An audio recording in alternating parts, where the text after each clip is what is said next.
Welcome to JMC Live. This is Saturday, April 30th, right here in the JMC Live studios of Chillicothe, Ohio. If you guys are actually in the chat room, you can actually see Miranda and I as we are preparing for tonight's show. I'm going to give you a quick highlight. I'm going to cover a few things that were going to happen. You know, we'll start the evening off with breaking news of the day. We're going to cover about the tornado damage, give you some updates on that. I talked about in the preview about the Iranian persecution going on of Christians. Then the vandalism of the pro-life event. Later, Miranda's going to cover it about David Wilkerson, who just passed away. Hobby Lobby, how they're a Christian store, for those of you who are familiar, and maybe you don't even know that Hobby Lobby is actually Christian, but there's some cool stuff going on with them, revolving around biblical text and artifacts. We'll also cover about pastors speaking to students and what will happen, and then for our second half of the hour, we'll cover about homosexuality and the church, and we'll also talk about pornography and the library. So this is JMC Live. Let's get into breaking news of the day. My sister is actually in Alabama, and her home is relatively fine. There's still no power. They say power won't be for another week. FEMA is in the bigger towns. Gas is going up $4.50, $5 in bad places via price gouging. Cheapest, she said, was like $3.80, $3.90. And we also have other updates for that. I'll give you some numbers and figures and how to give. Across the other side of the world, we're looking at NATO strikes. And it looks like Gaddafi's grandsons were killed. Governor Jerry Brown just had a cancerous growth removed. And the border of Texas and Mexico, there's a lot of fighting going on. Looks like the Mexican feds discovered anti-aircraft guns, grenades, all sorts of crazy weapons. We know also the good news that most Americans are following is the marriage in England. I didn't really follow it, but I thought I would kind of mention it. There has been another earthquake in Panama. It's about 6.1. And there's been some other news about Planned Parenthood and the White House talking about changing the abortion bills and different things of that nature. Then we scroll back over to President Obama's birth certificate was released. Kind of mentioned about that. There's still speculation on what it is, what it isn't. But overall, this week has been quite interesting, from Donald Trump dropping the F-bomb to homeless people robbing banks and all sorts of other things. We have rain here in Ohio. There's a blizzard in Colorado and North Dakota, South Dakota. There's just been an absurd... And then the fires in Texas. Oh yeah, the fires in Texas. There's been an absurd amount of craziness actually happen. So here's what we're going to do tonight, and we're going to get right into this, as we always do. I wanted to start with the tornadoes. Like I said, my sister's there, and it's... As far as we know, personally, there aren't any family members that are in danger of, passing away or anything like that. But she does know friends and others that have lost homes and have lost other things that were important to their well-being. And we know when you lose a home, you lose someone you love, it really changes. It changes the way you are. It changes what you think about. And with over 300 dead and over 163, they say exact 63 right now, in a 24-hour period. Now, I was telling my sister about 1974. They said it was like 126, 127 tornadoes, but that was in 48 hours. Mm-hmm. This is double, because this all happened in one day. Yeah, and we also, in a month and a half, we've had over 300 tornadoes across the U.S. Yep, and they say it's up to, 500 tornadoes, and over... I don't know the deaths on the whole nationwide, but that last cell that came through was crazy. It's really horrible. So here's what I want to challenge everyone today. I mentioned in some Twitter posts already. to give via the Salvation Army. They're asking for clothes and car donations. The Samaritan people, they do food here. Samaritan's Purse. Samaritan's Purse, yeah. It's an organization founded by Billy Graham. Yeah. That's them, and then there's a couple of other, like the Red Cross. Red Cross. Who else am I thinking about, Miranda? It's on the tip of my tongue. Anyway, the other side of the coin is if you're a church, you're a minister, or maybe if you're not, you're a business owner, you really want to give, pray about it, and act on it, and give to somebody. You can look on the internet for a church in these destroyed areas and find out the pastor. Hey, I want to sponsor your church. It might be a small church, a big church. Hey, I want to bring some food. Hey, I want to bring some clothes. Because there's a lot of people that they lost their clothes, they lost their food. These are the two biggest things. The other is medical. The other is gas. So these are very, very, very, very most important needs for the people that are in the paths of the storms. And I think that if we just, have a little moment of silence for them, that'd be great.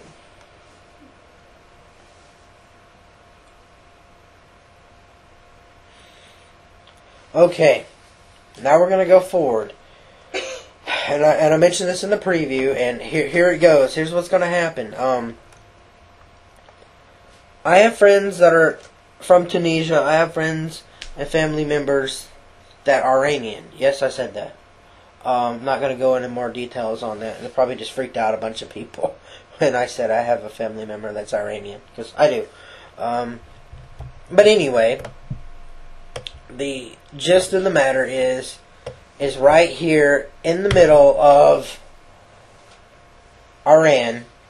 And you guys can't see it in the article yet till the very last.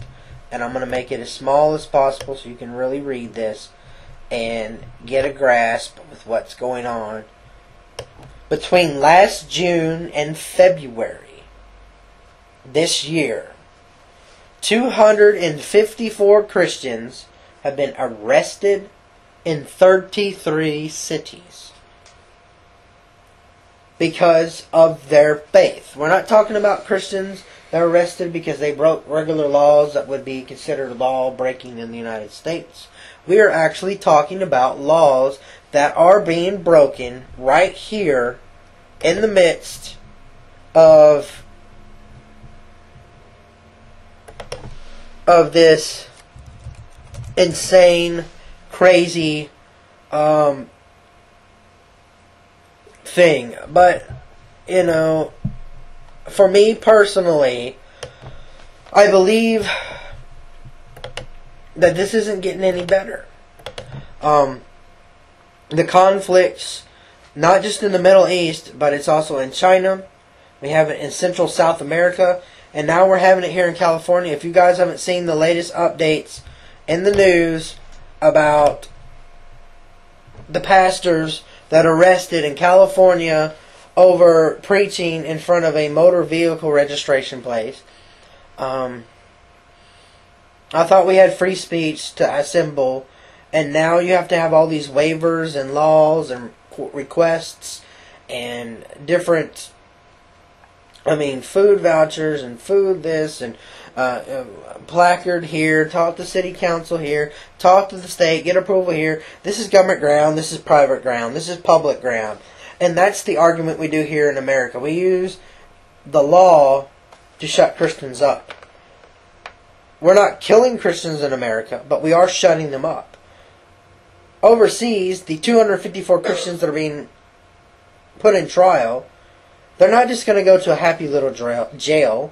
They go to a concentration camp where they are worked to death, beaten, raped.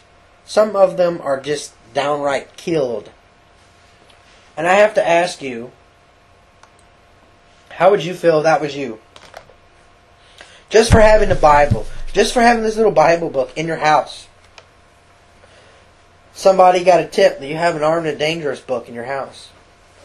The police show up and they arrest you, they confiscate your book, they go and burn your book. You're put in jail for 2 years.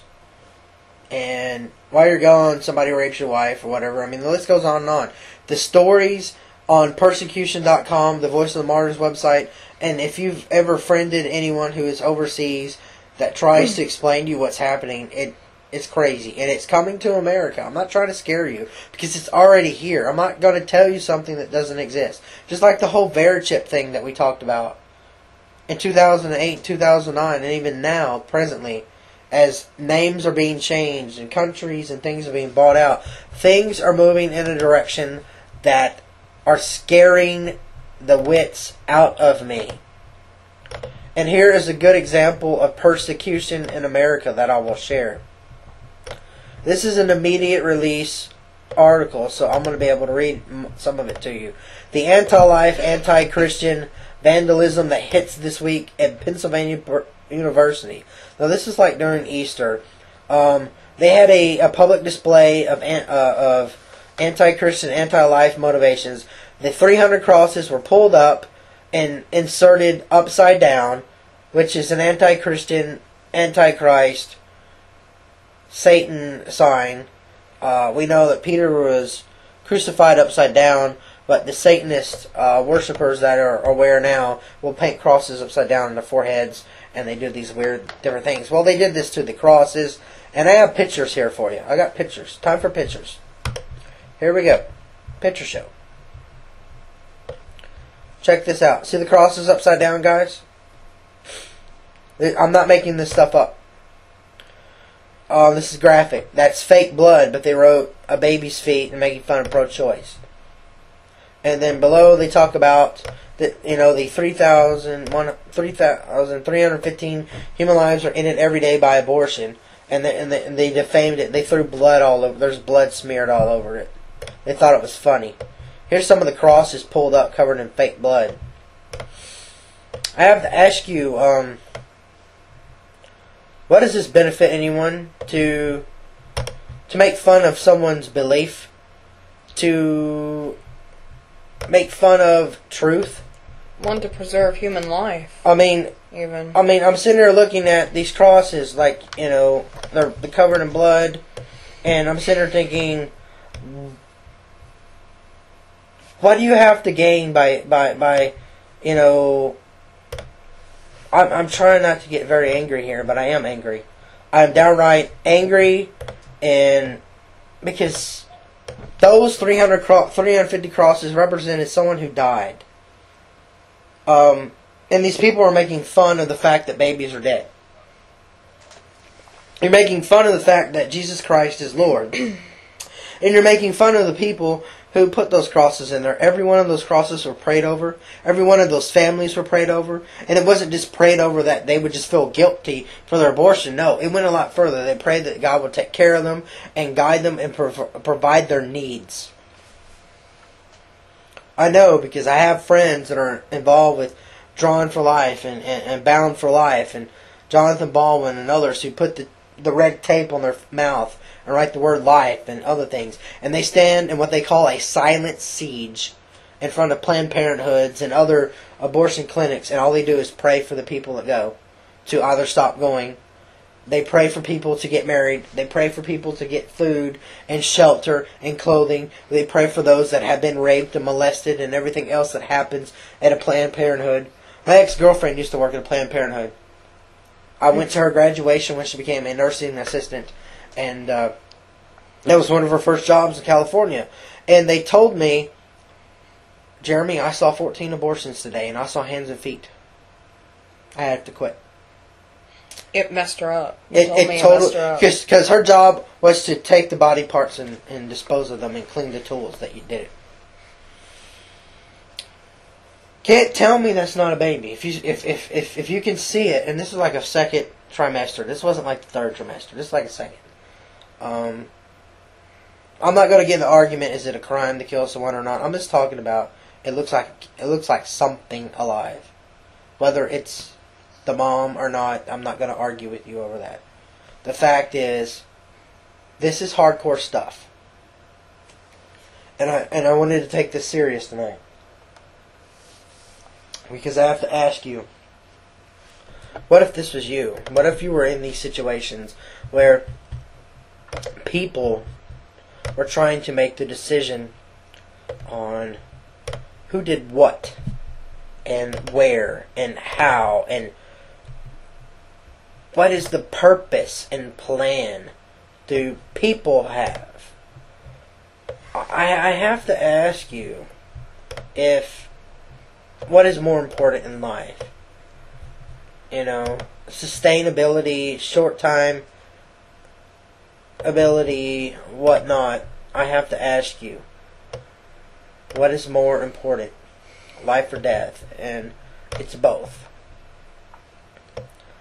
And speaking of death, now I've never met the man that we're going to talk about. I have met the man that everyone is familiar with from the movie The Cross and the Switchblade.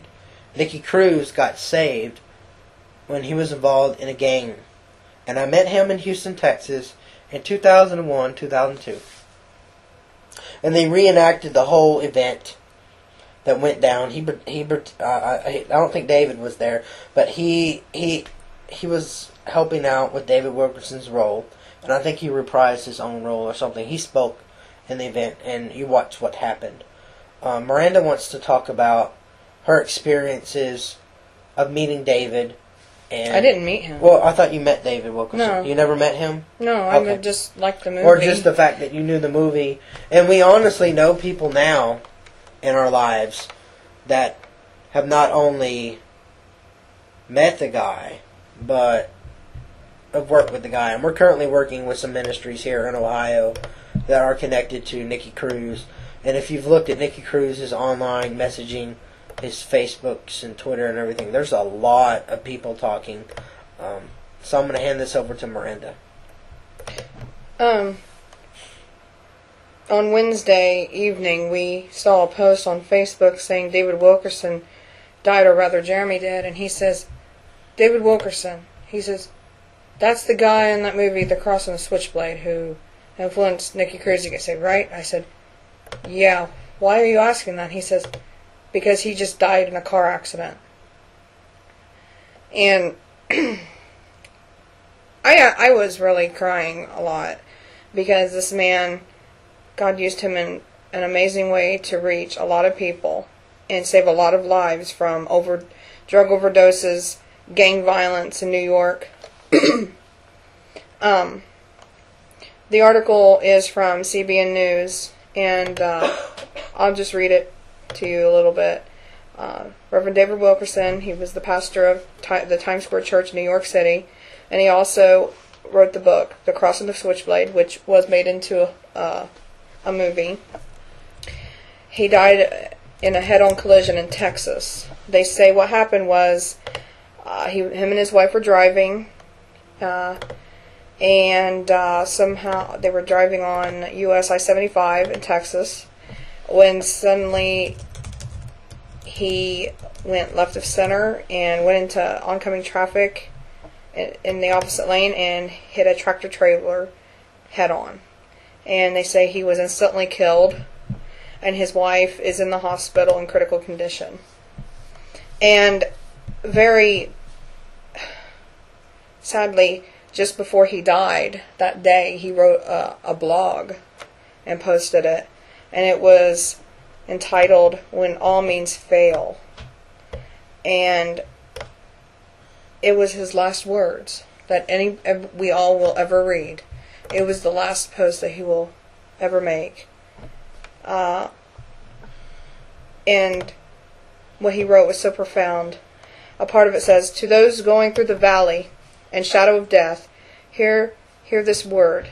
Weeping will last through some dark, awful nights, and in that darkness you will soon hear the Father whisper, I am with you. And when I read this, I thought, I just pray that he could hear Jesus say, I am with you, when right when everything happened. And he left this world. He also wrote, Beloved, God has never failed to act, but in goodness and love, when all means fail, His love prevails. Hold fast to your faith, stand fast in His word. There is no other hope in this world.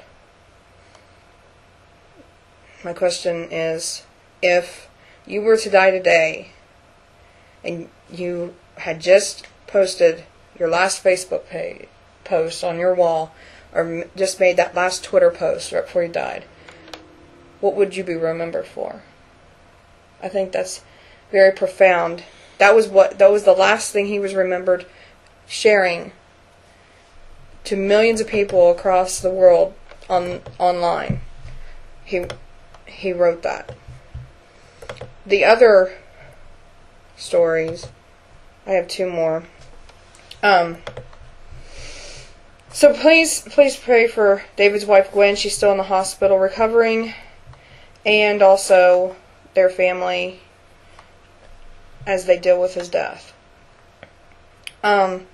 Here in Ohio, here in our town, we have a Hobby Lobby store, and Hobby Lobby is basically a store where you can go buy furniture and picture frames and crafts and paints to do all kinds of different hobbies that you may like to do.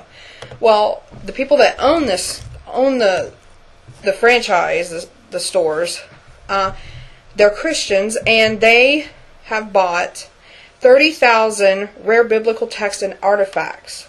About 17 months ago, the Green family went on a very expensive shopping spree, but they didn't burn the money on Bentleys, vacation homes, or exotic yachts. Instead, they bought up 30,000 rare biblical texts and artifacts that now make up the largest private collection of its kind in the world. The Greens of Oklahoma City are the owners of the Hobby Lobby empire, one of the nation's leading privately owned arts and crafts retailers. Forbes magazine puts the family fortune at around $2.5 billion. Steve Green, president of Hobby Lobby and the leading family member behind the project, was eager to share his family's new discovery and pushed to have them featured in a traveling exhibit called Passages. So basically what they've done, with their money, and they felt led to buy these biblical artifacts and go on a tour basically with them and show them to the public, people who may never have been able to see that if they hadn't bought it. And it really makes you think about, if you had $1 billion, if you had $1 million, what would you do? Would you buy a mansion? Would you buy expensive cars? Would you buy jewelry? Or would you buy Bibles, Bible texts, biblical artifacts to preserve the history of our Christianity faith, and also the Jewish faith? It's very inspiring, and I'm really excited that they chose to do this. And lastly, before we go to our break, we're going to talk about school tries to block a pastor from speaking to students at a career day. This was from One News Now news site, and it says, thanks to the help of one legal group, a pastor in Louisiana was recently allowed to participate in a career day at his grandchild's elementary school. Though he was originally banned for participating because he is a pastor, Gary Hanbury was able to speak at LaRose Lower Elementary School about the volunteer work he does at an orphanage in Kenya. The school initially decided that Hanbury could only make his presentation if believers from every religion were invited to speak at Career Day. But after being contacted by Liberty Counsel, the school reversed course. I'm very pleased with how the school responded. They responded quickly, reports Liberty Counsel. Founder Matt Staver, I think this is a problem that we see happening around the country, where people of faith, someone who is a pastor or a Christian, are disabled or disenfranchised by a public official simply because of their Christian belief. So the attorney says it is important that his group and others challenge schools that censor Christians, even though it may be motivated by wrong information, a wrong understanding of the Constitution, as the school officials did in this case. If we don't challenge it, that action becomes a policy, and the policy becomes the law.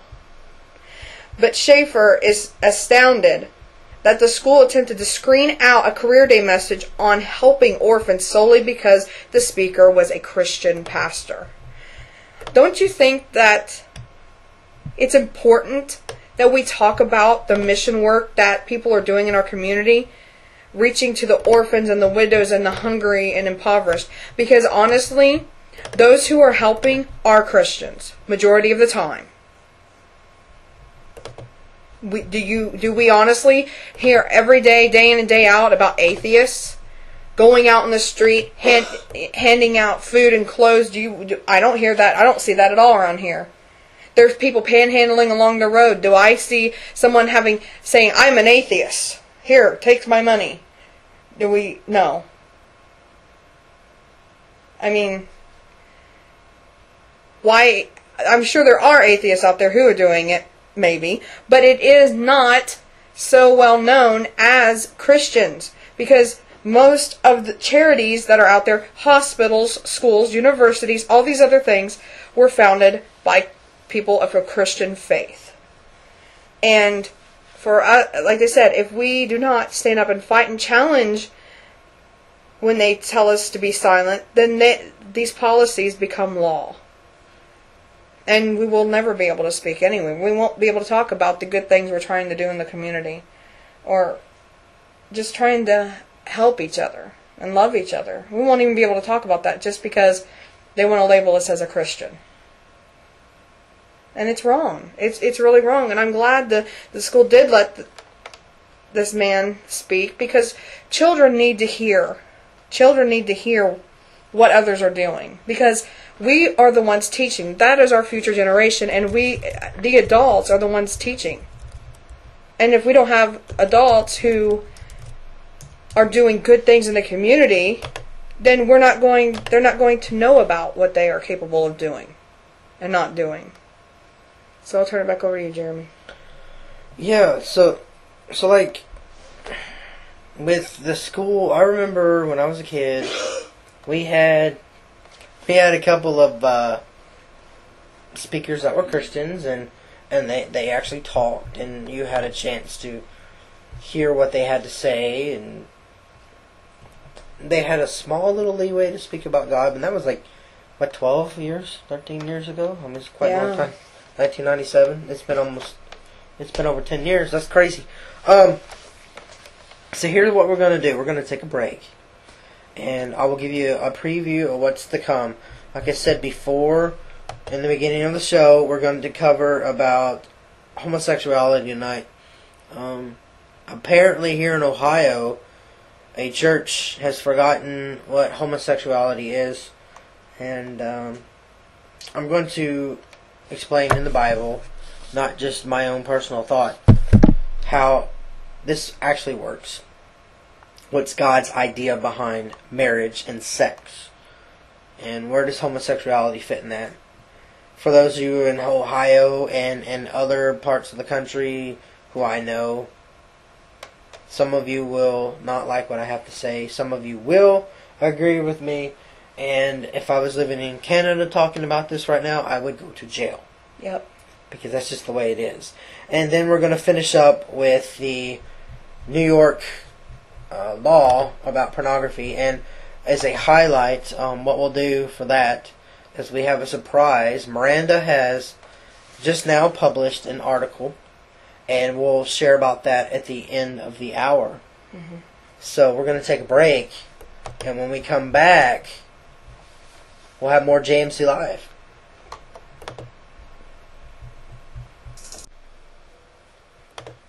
Welcome back, guys, to JMC Live. It's every Saturday at 9 p.m. Eastern at jmclive.com. I said at the break, homosexuality. This is a very touchy subject to a lot of people, and I'm going to try and be as, what's the word I'm looking for, thoughtful as I can, and not sounding like I'm beating people over the head, because the book of Revelation is very clear that in the end times, the elect, the very great Christians, main pastors of the time will fall away and start believing in something that is not true. And here we go. Right here in Ohio, it states, being gay is a gift from God. This is from the Central United Methodist Church, spreading their message via a digital billboard launched on Monday. I'm not pulling up this slide. This simple statement is intended to be a gift to those who have experienced hurt and discrimination because of their real or perceived sexual orientation. They furthermore state the church seeks nothing less than the healing of the world, and the church wants to offer words and acts of healing to those hurt and marginalized. Furthermore, it states, the director of Exodus Church Equipping and Student Ministries agrees that the church must display love and compassion. I have it marked. And, like I said, love and compassion for those in the community. They're talking about the gay community.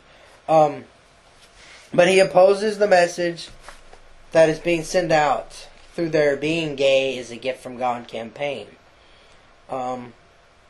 This church in the Toledo area is wanting to welcome and live in a community with faithful Christians who want to be gay and have come to understand that being gay is a part of who God made them to be. And by gay Christians being all that they are to God, the body of Christ has been strengthened. This is not my words.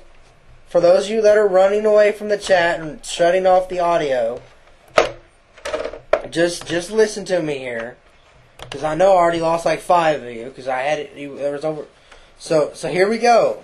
That's a church's idea. What does the Bible say? What does the Bible say? For this I know, for the Bible told me so. Okay, I'm going to look this up as I have written here so you guys can see it. 1 Corinthians, C-O-R-I-N-T-H. If I can spell properly, I-N. And this is chapter 6, verses 9 through 10. Because I want you to see it for yourself. And you'll see why I mean by deceived. I don't know why it's not coming up. Interesting, isn't it? I never can get it to do what I want it to do. Site's when not it's working. like that. No, it never does that. Oh, wow. Okay, I'm going to try a different way. Just read it, honey, please. Anyway, I'll read this. It talks about those that take- inheriting the kingdom of God do not be deceived. Now, this is the 1 Corinthians, and I want you guys to see it in the chat. C-O-R-I-N-T-H.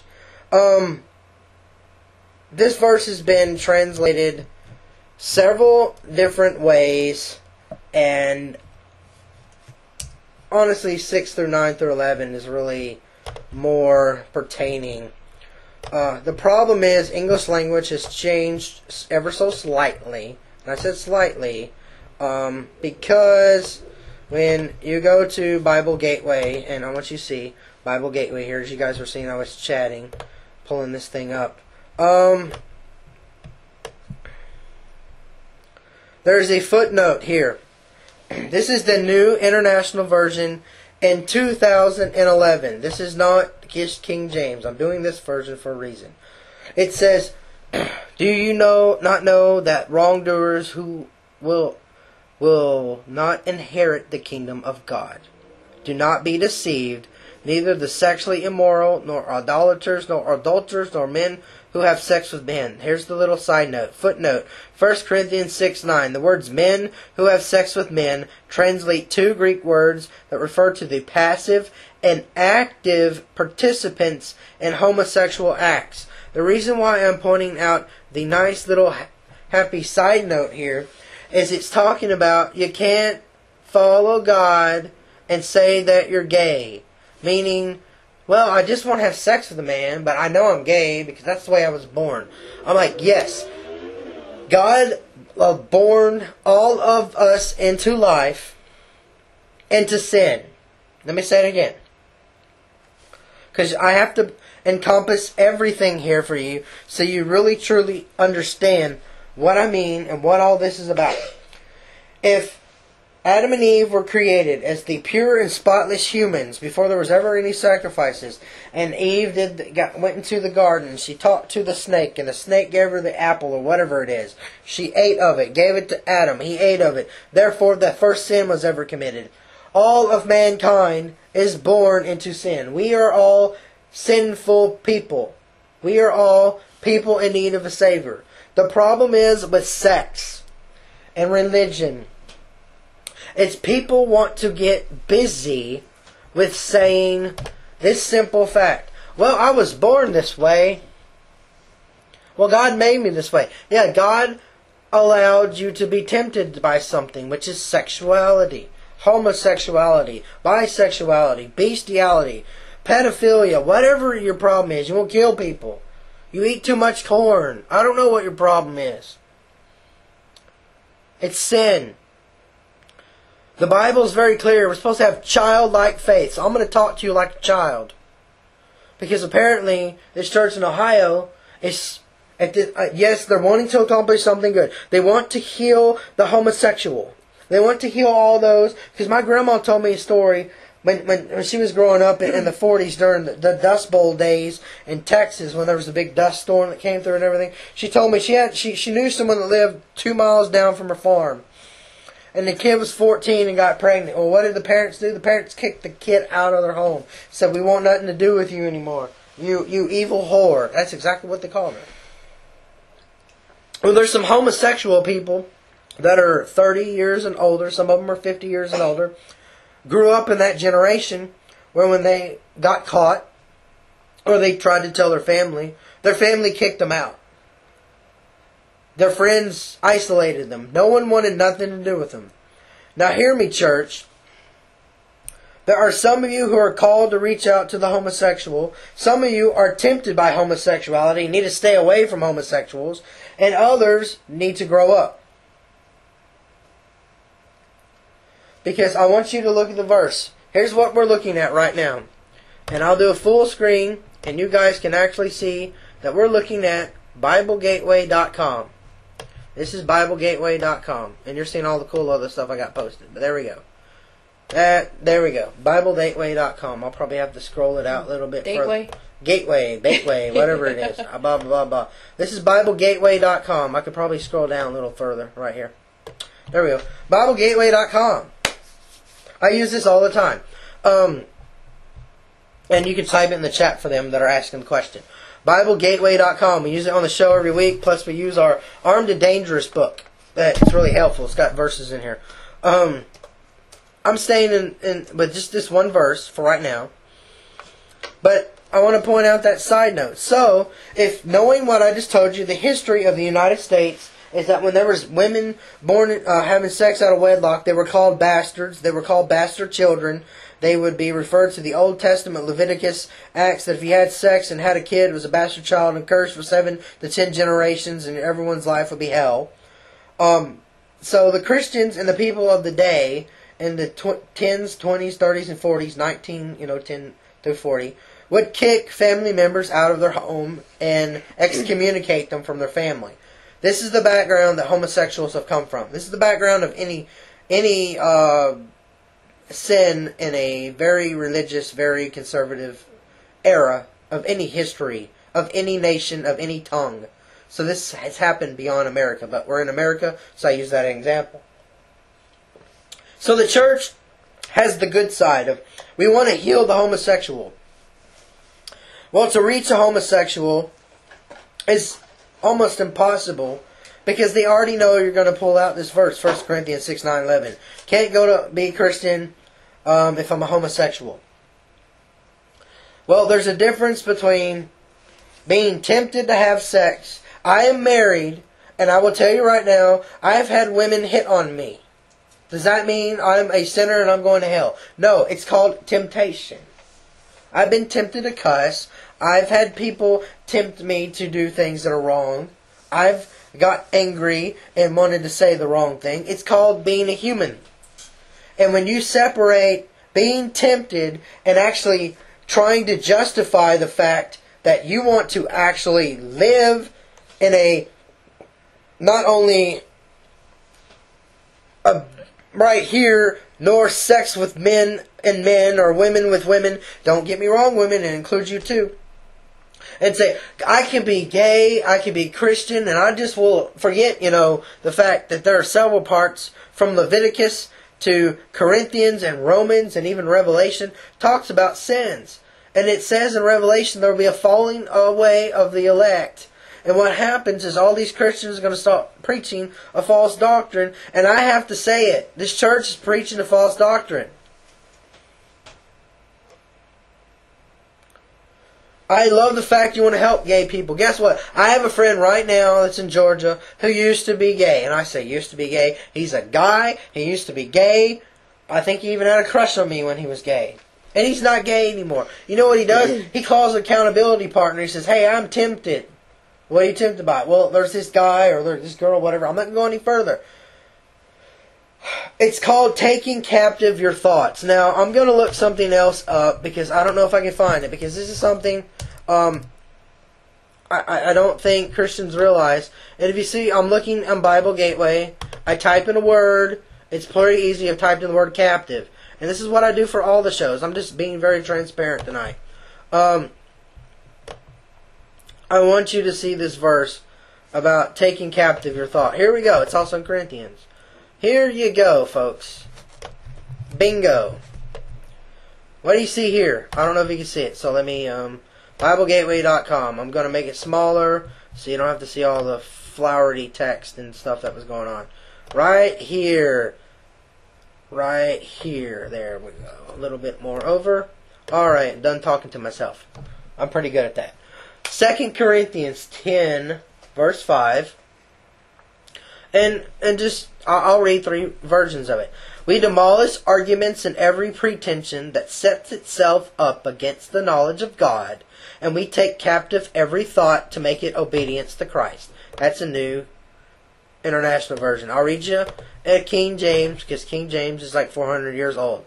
It's going to sound very similar, just a few different words with a couple of THs on the end. 2 Corinthians 10:5, King James. Casting down imaginations and every high thing that exalteth, the TH is normally with an S, so I'll say exalts itself, against the knowledge of God, and bringing into captivity every thought to obedience to Christ. Now let me ask you a question. Church in Toledo, or wherever you're at. Individual, your pornography, bestiality, pedophilia, murder, cussing, rape. I don't care what your problem is. There's another verse I'll show you in a minute. Have you taken your thoughts captive? Have you honestly sat here and said, God, use me. God, please protect me and lead me on a path that I need to be, so that my own understanding is not my own understanding anymore, and I can move beyond who I am, what I'm about, and can say, yes, Lord, I understand that this is a sin, and I need help resisting it. I will confess my sin to you. I will go talk to someone else, and I'll learn to stop this. Because what the church has done is we've gone from admitting sin is sin to you have a problem to you have an addiction, so you have an addiction, you're always going to be this way. Because the problem I have with the word addiction is in the Alcoholics Anonymous classes that I would teach, and I've taught those before. I've led meetings before. The problem I had with it when I was working at the rehab was it would state in one of the steps that you must admit that you will always be this way and you can't change. An addiction is something you can't change. And it's a quick, easy, pretty word that people who are lazy and not completely lazy, you do want to change because you'll go to these meetings, you'll talk to people. There's some for sexual stuff. There's other ministries right now. But I'm sick of this word addiction because it's used out of context. Addiction means you have a problem that you were either born this way, or you put something inside of you, or you saw something, and you're always going to be this way, and you can't ever overcome it. The guy Bill, it's in the original AA book, he would talk about that, well, I stopped drinking and I stopped having problems and I was busy helping everyone else. Well, guess what? If you're committing sin and you're busy trying to stop people having sin, that doesn't work. You need Jesus Christ to get it out of you, and He has to get it out of you daily. Because the Bible is very clear that you have to deal with yourself daily. And now we're going to go to another subject. I know that was a hard shift, but Miranda's article has been published in Active Christian Media's blog. Miranda, you can type it in the chat real quick, or if you got the link or something like that. Well, or you just have type the it. link. Can you post it? Yeah, I have the link. can post it since I have it up. Miranda's going to read her article, and this is connected still. Don't lose me. This is about pornography in a library, but. And you guys can read this later. We have it posted on Eternal Flame News. We'll probably just focus more. We have the original article from the New York News Channel. So we're going to shift gears to this article for the end of the show, for the last few minutes. So Miranda, back to you. This week, while I was searching for articles to share on our Eternal Flame News site, I came across this article talking about New York State allows anyone over the age of 17 to watch porn in public libraries. And I mean not just with headphones on or a kind of private screen. No, they're watching porn with the speakers blaring in the middle of the library where children can hear and even can stop and watch what is going on. People clearly have a problem with this, but there's nothing anybody can do because the library says that, and New York State says that the right to watch porn in a public library is protected under the First Amendment right of freedom of speech. Now, I have a problem with this. First off, because, number one, anytime you go to a pornographic website, it clearly states that you have to put in your age and verify that you are over the age of 17 to even be able to go forward and even watch these trashy movies. So an adult goes into a library where little kids are running around, and they verify their age, but yet there are children being exposed to it. That is a crime. Because the reason that you have to verify that you are of the age of 17 is because it is against the law to allow a minor to go on a pornographic website and let them watch this stuff. That is clearly a violation of the law when these people are going into a public place and just playing this porn anywhere.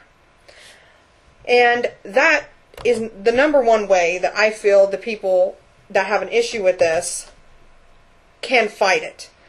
Number two, if you live in New York State and you can't for some reason get them to stop watching, get this banned in these libraries, then there needs to be a law passed where the only way that you can watch this stuff is if you have a privacy screen over the computer where nobody except for you, when you're sitting right there at it, can see what's going on. And they have to wear headphones where no one else can hear it but you. Because, as I say again, when you go to a pornographic website, you have to verify that you are over the age of 17. The Bible is clear about pornography and how it's wrong. But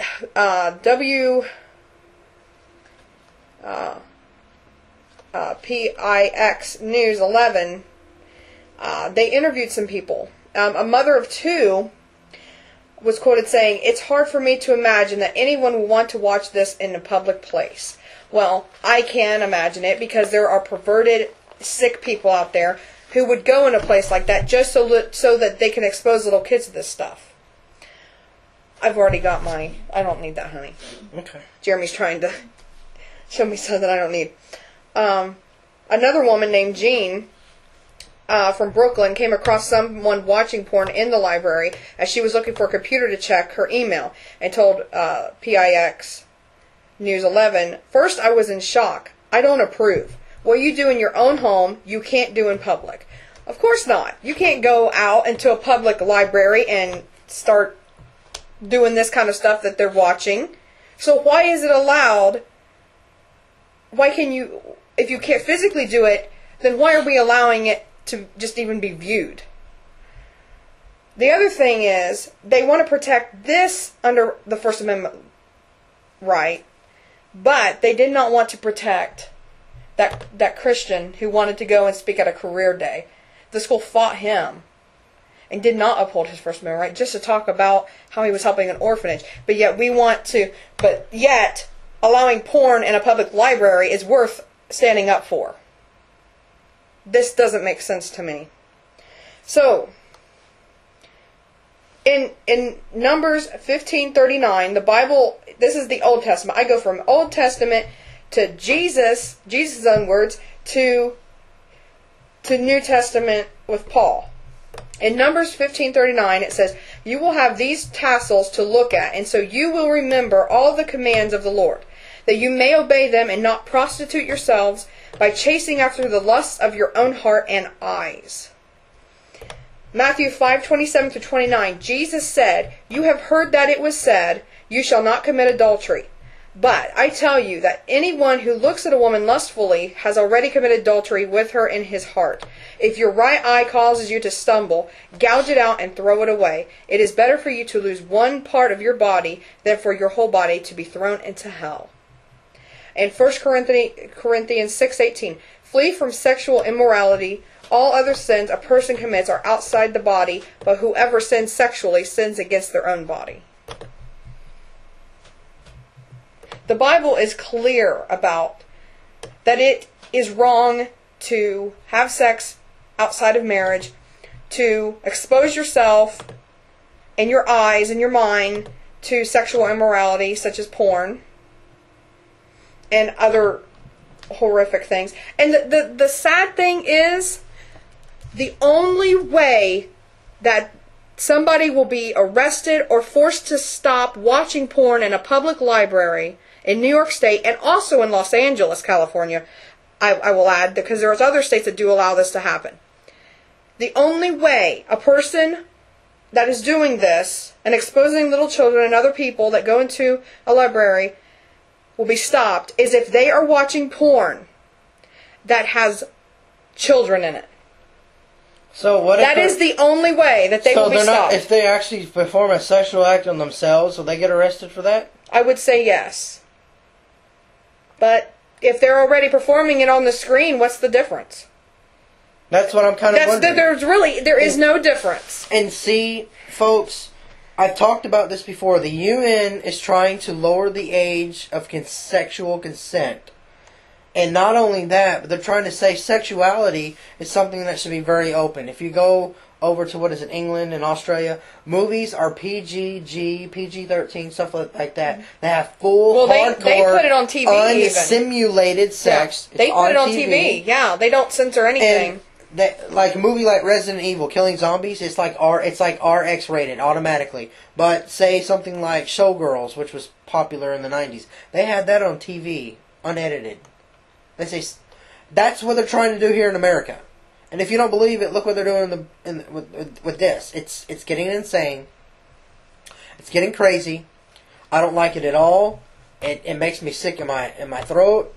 And there is something we can do about this, church. We have to. I mean, a library is for you to go in and further your education. It is to expand your mind, expand the imagination of your child through learning. That is not learning. That is, in my opinion, traumatizing. That would traumatize me to see somebody sitting there watching that. That would just make me want to throw up. Because it's wrong. And knowing what these women and men go through who are in these movies, they are dying. They're hooked on drugs. They're being abused. We've interviewed people who used to be porn stars, who got out and gave their life to God. And the things that they saw and the things that they went through is horrific. Why do you want to support an industry that destroys lives? Today, the Pink Cross was remembering the porn stars who have died. And many of them have died at their own hands. They committed suicide. They got to the point where they could not deal with it anymore. Or they died of a drug overdose because they were so hooked on drugs. They had to do drugs just so they could get through each scene. Mm-hmm. Why do we want to promote and support an industry that continually degrades, enslaves, and murders, rapes, and defiles men, women, and children? Because that's what you're doing. When you're upholding this stuff, saying it's okay to watch, you're upholding abuse. You're saying abuse is okay, and it's not okay. And as a Christian, you don't even have to be a Christian. You have to just have somebody that has moral value and cares about the innocence of our children and want to protect our children from evil, from bad things like this. It needs to stop. We need to take a stand. And to take a stand, that's the way, because you have to be 17 in order to view this stuff. And the children who are seeing this and hearing it, and other people, are clearly not. They are committing a crime. And the library is committing a crime by allowing this to happen. And nobody is being held accountable. So I'll let Jeremy finish up. Well, I'd like to thank everybody for coming today. This is JMC Live. We are on air every Saturday at 9 p.m. Eastern. We will be having an interview coming up here soon. We're working on a couple others. We have possibly an ex-porn star we're working on who just testified in court against porn. So until next time, God bless. We'll see you soon.